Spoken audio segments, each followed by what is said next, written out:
Good morning, everybody. I am going to make spaghetti with ground beef sauce and mushrooms and peppers and onions and things like that.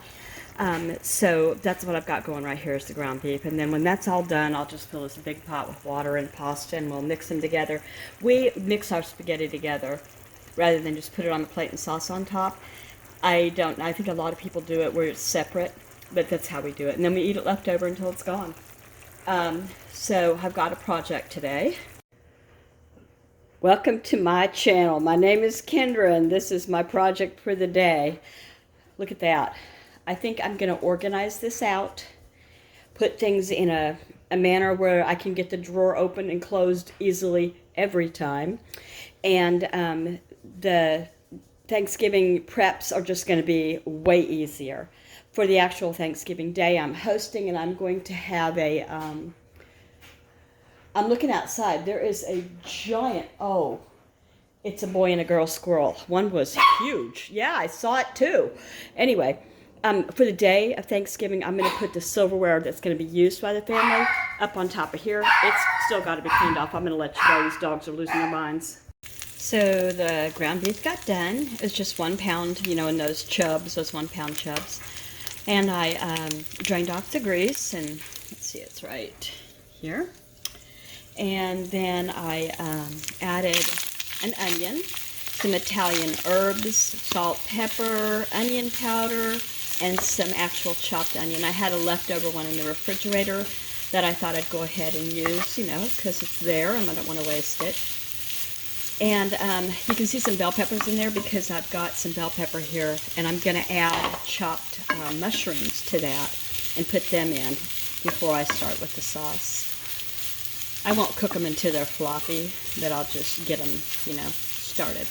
I'm talking about the mushrooms here. Okay, so that's going to go on while I go do some mushrooms.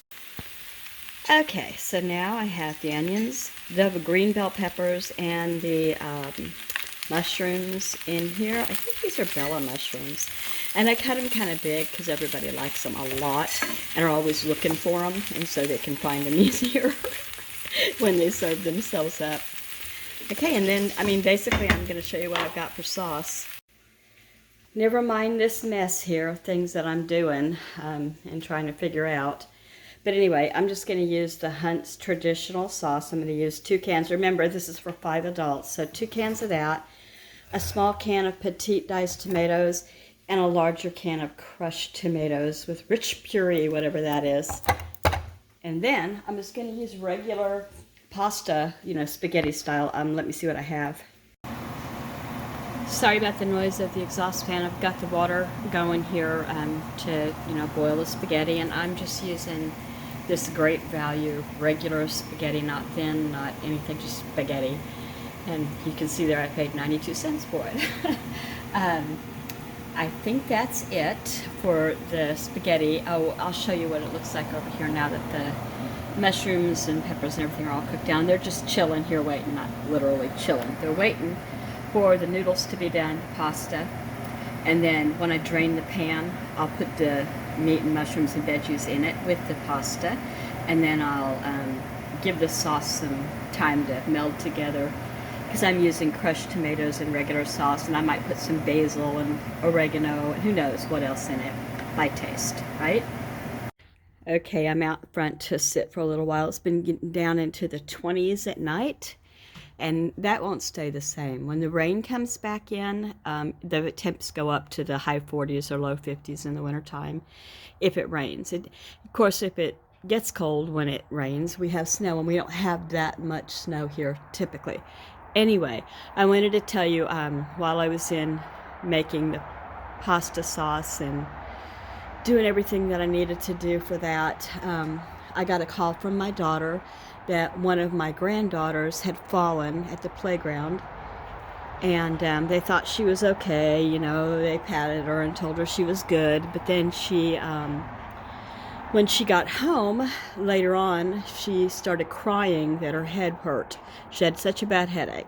And then she puked. She vomited. And so my daughter drove her up to the emergency room, and they gave her something for nausea. And they said, we're going to put her here for 2 hours, you know, on a gurney or whatever they use there.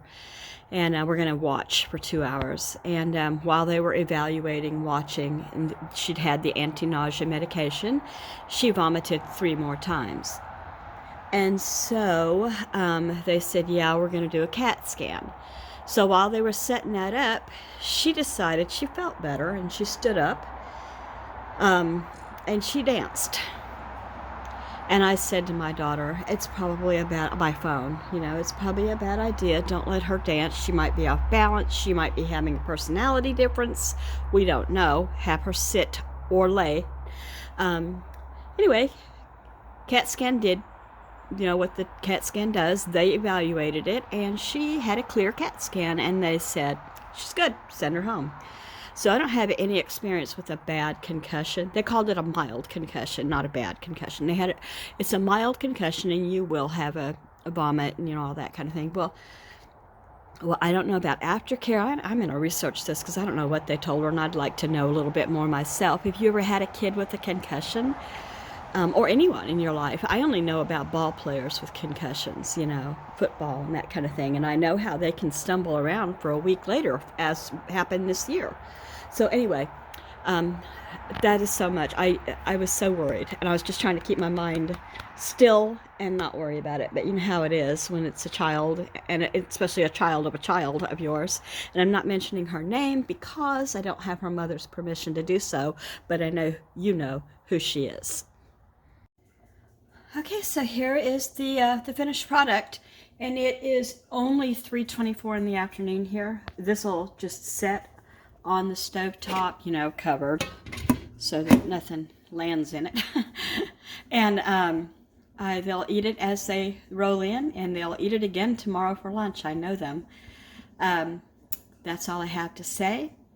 So far, so good with my granddaughter, and I'm so happy to have this outcome, because I was very, very worried.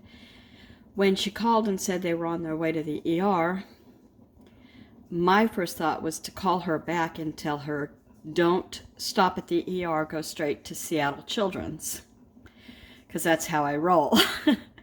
And, you know, it's made for children. They have items the right size for children, whether that be, you know, stethoscopes or CAT scan machines or whatever. They just know what they're doing with the little guys over there. And I've done that with one of my own children. He had a compound fracture of an arm, fell off a playground toy. That's a whole story in itself. But anyway, the local ER doc said, oh my goodness, yes, well, we're going to put you guys in an ambulance and send him over to the local hospital that does, you know, surgery. He said, here's what we're going to do. We're going to put him in an ambulance. You guys can follow in the car. We're going to do surgery over there at the local hospital. And I said, oh, here's what we're going to do. We're going to put him in our car and take him to Seattle Children's. And we did. Because I've always been very proactive with my own mental, there's a Freudian slip, medical care.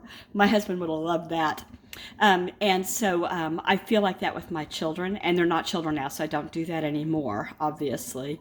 I can give suggestions and advice if asked, but other than that, I stay out of it. I don't even know when they have medical appointments anymore, because, you know, they're in their 20s. The babies are. Anyway, that is a whole another matter, but I appreciate if you've made it to the end of this, and if you like day in the life kind of things like this. I quit staring at this pan. Okay, if you like day in the life stuff like this, I'm hoping that you'll come back around and check me out again, my channel, and you know, give me a thumbs up if you feel that. I love those, and it lets me know somebody watched, even if you don't comment. But I love, love, love comments. And there's a subscription bell. It doesn't cost you a thing. You just touch it, and then it lets me know somebody, typically it doesn't say who, subscribed, and I can get to know you better. Here's the aftermath of the spaghetti. This big pan right here, I got it out of storage because it's what I make my some of the snacks for Thanksgiving. I won't get into that just yet. Anyway, I have a sink full of dishes to do and a whole bunch of laundry. So I'm going to go in the other room. I'm going to turn on, I think it's Netflix, The Crown. I'm up to the part where Prince Charles and Prince Philip are both, like young kiddos. Not at the same time, obviously. Prince Philip was older, and Prince Charles was younger. And just so I'm so entertained by history. Anyway, take care. Have a great day, great Saturday, and I hope you get to do something you love. Bye bye.